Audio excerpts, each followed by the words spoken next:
you really need to know what you're talking about. And, Mm-hmm. there's very few pitches that are bad. It's Mm-hmm. more just, the writer isn't totally sure what the story is. Right. And so it's less a matter of them being bad, it's more just unfocused. Right. But yeah. But if someone knows, I guess I find it a little bit encouraging to hear that, just because if someone knows, like, most people are not doing this right, those that actually educate themselves to do it right actually have a better shot than they maybe originally thought they did. Yeah, like it's a skill, Mm-hmm. as freelancers, like it's a skill that we need to learn and develop. And it's not at the end of the day, like, what are we all doing here? We're trying to sell stories, right? And Mm-hmm. so developing the skill of writing a good pitch is one of these best things that anybody, in the freelance business can do for themselves. Mm-hmm. And it's just, it's not like some mystical, like, oh, I'll never know how to do this. Like, it's just a skill. And as Right. you build a business, like, that's a skill you really need to work on. Mm-hmm. And it's very Now, learnable. Like, it's not, there's no secret. Like, it's a very learnable skill, but it is a skill that we need as freelancers. right. And it's learnable, and it's also like, just like editing, just the more you do it, the better you get at it, just like everything Exactly. else. Right, right, right. So the topic versus story is, one of the biggest concepts that people have to overcome here. And I think people can hear that and comprehend that and still go, I'm still struggling. And so I guess one thing I would ask you is, when people are trying to narrow down from a topic to an actual story, are there questions that you know of that they can ask, or do you have tips in terms of, like, how do we take this and put it into this sort of container that will be what it needs to be?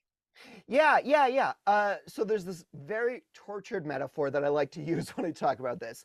So if we think of ideas um, as sort of kind of this just amorphous gas that's just kind of floating around, and it's just kind of out there, and it's just like around. And so if you have that idea, then think of the story as the container for that gas, right? It gives it shape, it gives it form, and it holds it. And so moving from idea to story, there's no, I wish I had like a simple trick to do that, but it varies with every story. But really it is thinking of it in terms of, how do I contain this gas? How do I give it shape? How do I put this into something that is understandable and concrete? You really kind of want to take it like from way up here and just nail it down to the floor. That's really what you want to think about. And what the answer to that is going to vary with every story and every idea. But the better thing to think about is just, how do I give this shape? And that's and it's always so, when editors are getting pitches, it's always so clear when the writer does have that container, or they just have this like gaseous idea that's just floating around. And that's there's no easy way to solve that. There's no simple trick, but that's kind of the mindset that you need to go into with it. Right. I think sometimes we see people come in and it's like, they have this idea about how to solve the Middle Eastern conflict, right? But it's like, you have to think smaller. I think that's one thing I've seen from people, is like, everyone thinks so big. It's like, how do you narrow it down to one particular aspect, right?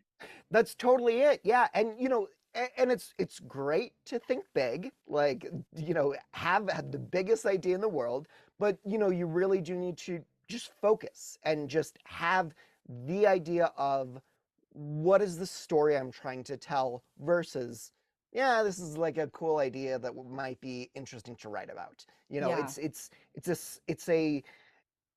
a small but really complicated difference, and that difference is how you sell stories.